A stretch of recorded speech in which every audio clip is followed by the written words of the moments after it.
Hello, we are Chris and Angie Yousey. Welcome to our show. We invite you to Spirit of Love Church, where we pastor in Columbus, Ohio.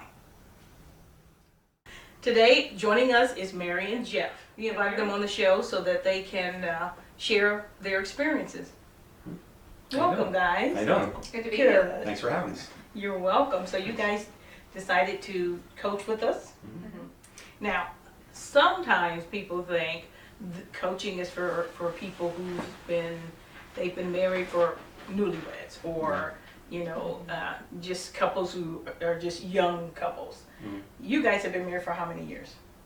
Almost 25 this year. 25. December's 25. And yet you still thought coaching was Absolutely. beneficial. Yeah. Absolutely. So coaching is something that we think of it as, partnering with you, walking alongside of you. Yeah. So tell us a little bit about some of the changes that occurred because of coaching. I would say we're more able to just communicate daily. Because for some time it's been just a struggle to communicate because there's been too much tension and too much emotion, and now it's sort of like, okay, well, all right, we can get beyond some of these things that have been holding us up. Now we can actually attack some things and deal with some things and go forward and plan some things, and it builds on itself.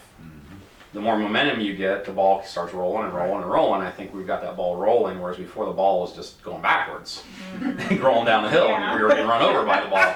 Okay, so in that regard, I think you're helping us push the ball forward again, and that's the scriptural thing too. I mean, we keep going forward, and I think that's yielding the momentum's yielding its own benefits at this point. I think. Awesome. And I think too, just us telling our story of some of the things that we've been through, I think a lot of times it doesn't really register to you all of the just challenges that you face, things that you've had to overcome, and how stressful that tends to be. I know for me, one of my main issues in our marriage and in our communication was just stuffing things down and not talking about it, not being open and really honest about what's going on inside. And sometimes you lose sight of, oh yeah, we really have been through a lot of stuff. We've had some very emotional things that we've had to deal with and heal from. And so I think just us explaining to you where we were helped us to kind of get a better perspective on the faithfulness of God and bringing us through some of these things. And it's kind of, I know for me, it's brought me a significant amount of closure on some things that we've had to deal with. So That's awesome.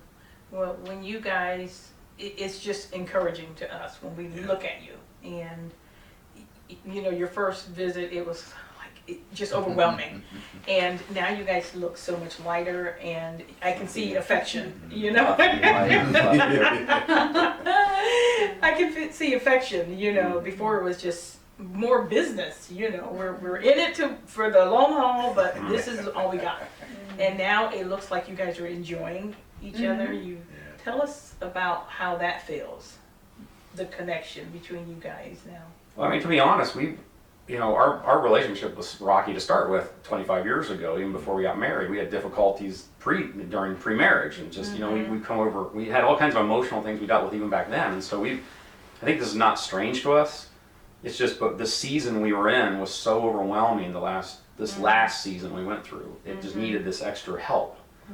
We've been through other seasons. I mean, we feel like we're mature. We've been around. We've done stuff like this. So, but this particular one was just so much. We needed this extra third-party help kind of thing. Right. But I mean, we think we've always had like issues, especially on the spiritual level, where there's been attack and tension, and just we know there's things there that we have to deal with, naturally speaking, and there's differences that we have to overcome, and you just go through that as the years go through. But in this particular case, the counseling was good, I think, because we just needed that extra. This was just more than we could handle ourselves this time. Normally it's been we've been able to talk to maybe a person at church or somebody we know, a friend or whoever, and kind of get through that period. But this time it's a little different. The stakes are a little higher. Went through a lot of massive changes that neither one of us had done before. So the culmination, I think, is what in this case So And I think there's a stigma too within, society at large, but also within the church that, you got to go get some counseling. Boy, you must not be able to handle this. Yeah, so good. exactly. There's got to be So- something wrong with you. No, that's not the case. Sometimes we just, Yeah. God didn't design us to go through life No, alone. right. We're supposed to have Right. not only a spouse and a helpmate, but we're supposed to have the support of friends and, Yeah. others in our lives who can help us with wisdom and help us to see Right. where sometimes we're just blinded by the situations that we're in. Mm-hmm. And so, I really wish that we would have sought out coaching sooner. We've done ministry for many, many years, and largely unmentored and unsupported. Yeah. And it takes a toll. Yeah. Yeah, it does. after a long time. And so I feel like, our marriage would have been better and a whole lot more fun had we done this Right. sooner. So, I love that. And when you said, when you're in the church people don't do this. Yeah. They don't get counseling, and coaching is just that's crazy. Mhm. So it's really encouraging to hear people say, now this is okay to get the help, to get the godly wisdom, because that's really all it is. That's you right. know. Now, when you guys first came in, it's always fun to us to open the door for the first time and have people sit on the couch, and we wonder, what are they think it's so big, and it is so big to them. Yeah. And then when we sit down and start talking, and then we see transformation. When did that occur for you guys? Was it on the first visit? Do you feel like you saw light and hope, or was it just after a couple of sessions? When did that switch turn? I don't think it was after the first meeting. I think it was probably about, I don't know, maybe three weeks I would in say 3 or so. Yeah. And I think part of that was just that initial visit was pretty eye-opening, and it's like, wow, getting some things out there. And I think by the second visit, we were putting more things into practice, and so it seemed like, I think by the third visit, it just, things were starting to take hold, and we were starting to get some momentum. Yeah, I tell people that, our marriage isn't perfect, but when we do have problems, we know how to handle it, and we know how to get through it, and that's what we try to help other couples know, how to get through it, because, we're human. You're gonna make mistakes. You're gonna mess up, and if you know how to handle it, then you can work through it and talk and be lovey-dovey again. That's good. Now, your family, your children, we talk about unity almost every class, the importance of unity. Since you guys became more unified, tell us some of the awesome testimonies of what's happened with your career, your family, your children, your home, how it feels. Tell us a little bit about the impact of getting on the same page. Well, the last 2 years I've been here in Columbus, I've had a really interesting journey with employment. Nothing's taken, despite my best efforts, despite me being qualified and experienced and everything else on paper. Yeah. Nothing's just gelled. And I got this new teaching job, and it's just, everything's been flying, just totally solid, rock solid. Good. Real excited, good opportunity. Awesome. And so at our home, we're making unified decisions, and the kids see that there's a unified front, and it's sort of more of a, they can put their guard down a little bit and kind of like, okay, I think the battle's over here, and we can kind of like drop our guard a little bit. Yeah. So there's a lot more kind of tenderness, I think, and openness at the house, and certainly laughter, and there's things, just nice So things. important, Yeah. So, we've seen these things before, but there's been times, like I said, in the past where we've had challenges. And, Yeah. and so this, again, I think what we're seeing is the fruition now. We're seeing some good Yeah. stuff coming out of this. The kids have their own struggles, Yep. right? That we actually have to, even though we're dealing with our struggles, we have to deal with their struggles simultaneously. Right. And so collectively, I think us being unified helps them with their struggles, Right. which I think we're seeing right now with our sons in high school and our daughters in college, and both of them have their own unique issues they're going through, Yeah. and we're there now to sort of be there together to Right. help them, rather than well, you know, mom and dad can't help us. They're off in la la land with their own problems. So I think they feel maybe like we're there at least now to help them more, Yeah. which is a benefit. Yeah. So So Mary, you being in ministry and working in ministry, now when you first reached out to me, you were in a much different place. And tell us how you now being in ministry and having unity at home impacts your ministry or your work that you do on a day to day. Well, I would say I'm a lot better able to focus when I'm at work. Yeah. My stress level has definitely decreased, which was a goal. You know, I had some health issues that definitely were just exacerbating some of the stress and the tension within our home. And so at times I felt like I couldn't really come home and talk to Jeff about what I was doing at work because there was tension and it's like, you know, he just really didn't want to hear about that. And you know, working through a lot of the issues that we worked through has definitely helped. And I think just us kind of coming together, being obedient, praying together on a regular basis, it's like, you know, where God sees that unity, he commands the blessing. That's right. And so I really believe that's why we've seen so many answers to prayer. Yep. Amen. Since we started this process in terms of Jeff's job. Another one of our big goals was just dealing with cars that were aging out of good use and needing to make some decisions there, where prior we had looked at that and we just couldn't come into agreement, so we didn't do anything. And now it's like that we're able to kind of work through these issues as a team. It's like all of a sudden we're able to make these decisions and God's able to just bless us with, here's this opportunity. I think it's vital in the church that, you know, if you're in ministry, that you're able to come somewhere and get help. And because most of the time that people who are in ministry, everybody looks at you like you're perfect. And you can't be in ministry if you're not perfect. And so being able to come somewhere and be able to just say, I need help. And then people won't ridicule you and look at you and look down at you. I mean, I think that's pretty awesome. And, you know, the way you guys came in and just said, you know, we need help, and you humbled yourself. Yeah, when you get to the end of your rope, it's like, okay, we need to do something. So. But I think, you know, I just want to say, you know, if there's, if leaders and pastors would understand that, you know, they would just understand they have some place to come and get help like that. Because once people understand that prayers will be hindered if your family isn't right at home. And you guys are a perfect example of that, how it just blossomed, how everything just started taking off. Because it's so simple, and people don't get it.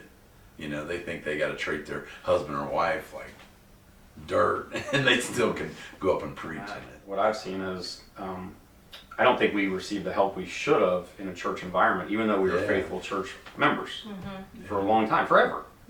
You know, since 1990s, or early 1990s, and we've been in multiple churches now where something's failed us.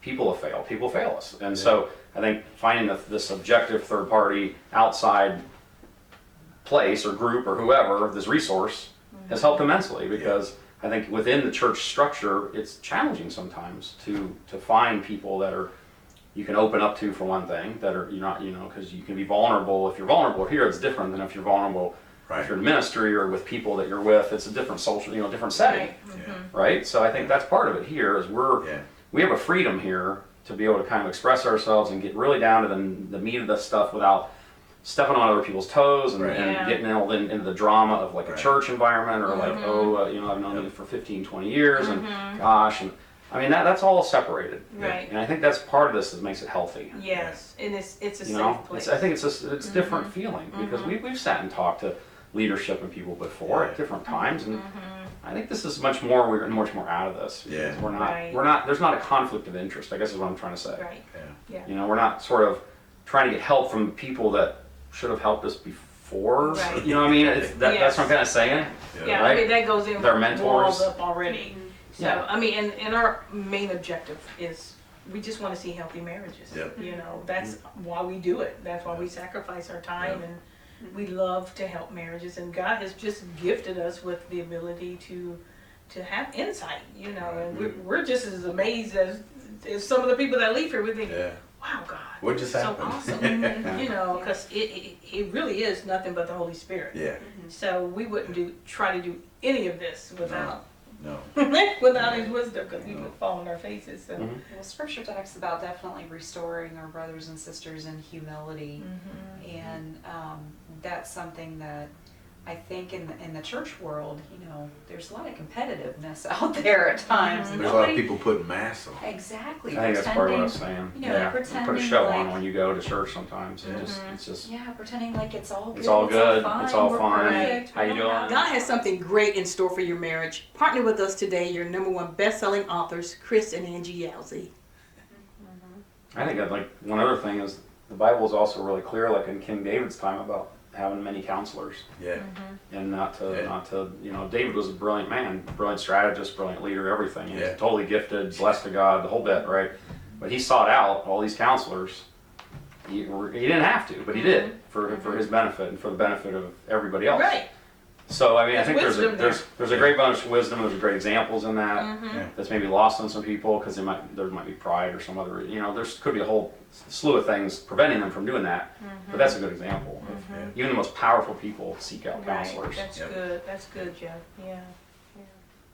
So if somebody needs marriage coaching, what would you guys say or suggest or do? Well, I would say, what do you have to lose? I mean, Right. honestly, if you're in a situation where things are not good, things are not right, it's that old saying of, why do you continue doing the same thing over and over again and expecting a different result? Yes. If it needs to change, then you have to do something different. You have to do something that you haven't done before. That's right. And you know, in certain circumstances, it's like, well, like you really can't. Can it get worse? You know, like it can only go up from here. Right. But I think sometimes that we're just it's pride that we're struggling Yeah. with. That's, you know, I don't want to admit that I have a problem. I don't want to admit that I might have to change something. I don't want to admit I might have to take responsibility for something Right. I'm doing that's not healthy. Yeah. And Yeah. I think that's what stops a lot of people from, you know, being willing to go and say, I need the help. Yeah. But, you know, scripture says we're supposed to be honest about where we are and what our feelings Yeah. are. And that means at times we have to just confront Yeah. the ugly stuff. Yeah. We That's don't right. get to just, you know, only look at the pretty. Sometimes we got to look at the stuff that's not so Yeah. fun and deal Yeah. with it. Yeah. And I think a lot of folks in the church are just very hesitant to deal with conflict Yeah.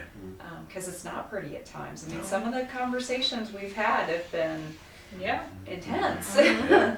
So, but they were very needed. Yeah. So, Good. I would say it's the same thing I got back to before. Like if you're so busy in life, you can't see the forest and the trees and that whole thing. You know, people said that kind of stuff, but it's true. I mean, if we're just going through the daily grind, and we're in traffic, and we're doing our daily thing, and we're taking care of the house and taking care of the kids and doing this and doing that, and we're so busy with just life, and we're like, okay, we're going to church. Okay, great, we go to church. But see, we're not dealing with all those issues, and then also, I would recommend if somebody goes to something like this, you get more of a deeper dive than if you're just bouncing off 5-minute conversations back and forth Right. with your spouse, That's good. trying to solve an issue of the day. What we really need to do in these kind of cases is really deep dive in and start peeling back layers like we talked about, like an onion, Yeah.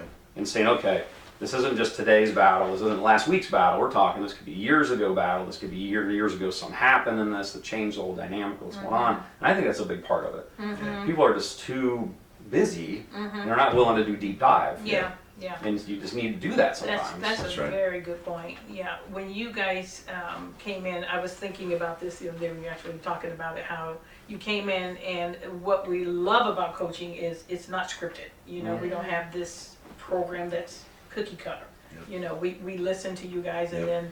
then create your program. And when you guys came in, one session you says, okay, this thing has been bothering me, and it was the car, and it was not part of the program, but it was an issue that you guys were dealing with at that moment, and we could fix it, and it was a beautiful outcome. A great car that you both love, that all of us love. Yeah, that's cool. So, you know, it's really neat to see you come in so transparent and say, you know, today this is what's bothering me.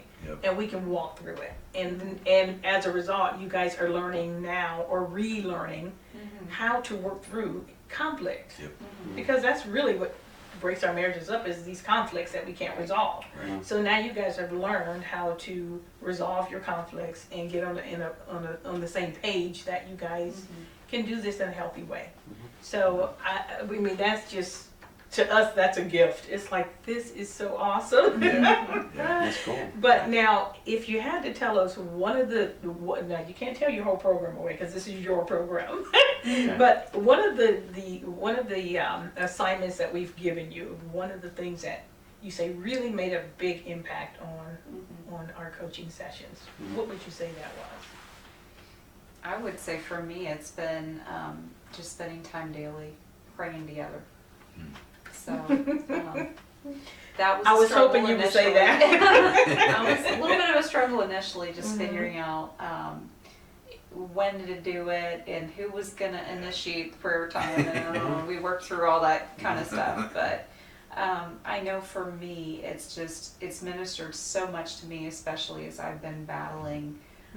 You know, some days are better than others in terms of just dealing with depression and stress and things along those lines. But you know, he'll sometimes look at me and he'll be like, well, what's wrong? Is there something I can do to help? And I'm like, yeah, you can pray for me. And it really does help, because, I mean, if nothing else, I know at least he cared enough to spend time to pray, not just, okay, honey, I'll pray for you, see you later, but no, he actually took my hand and prayed for me. Right. So beautiful. So beautiful. Well, you guys had me at the Cheetos. As long as you kept feeding me Cheetos, that was the best part of the whole thing. No, I think it's accountability for one thing, because I mean, what she said is true, all that. But like, there was accountability built in this whole process. You know, there was follow up, there's accountability, there's a personal touch, there's a connection, there's communication. There's a lot going on there that's like more than just the whole, like, on Saturday morning we give each other hugs and the mask and all this stuff.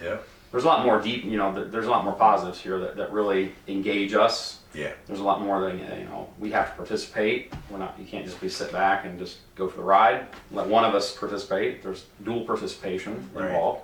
That's very helpful. So, I mean, I think all that combined is what makes it work. That you were talking about, like Mary said, that you would take the initiative to ask her, are you all right? Are you doing all right? Because I think a lot of men need to take that role, because being the high priest of your family is in dire need right now, because a lot of men just sit back and let their wives be the spiritual leader of their family, and it needs to be in order like that, because that's the way God made it. And I think that's awesome how you take charge like that and help Mary. And because we can sit here and talk about other couples, and they say, well, yeah, I'm loving my wife, but you're not loving her the right way. And grabbing Mary's hand and praying with her, you can tell she really, that's how you're loving her. And I think that's a good thing. It's a good key to have. Yes.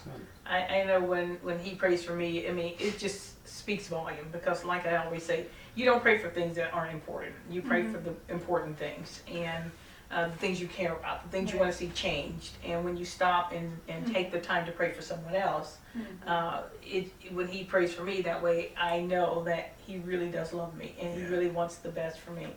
And as a result, that just rekindles my love for him all over again. So that's what it does. I mean, it rekindles, and it just increases your level of respect for him.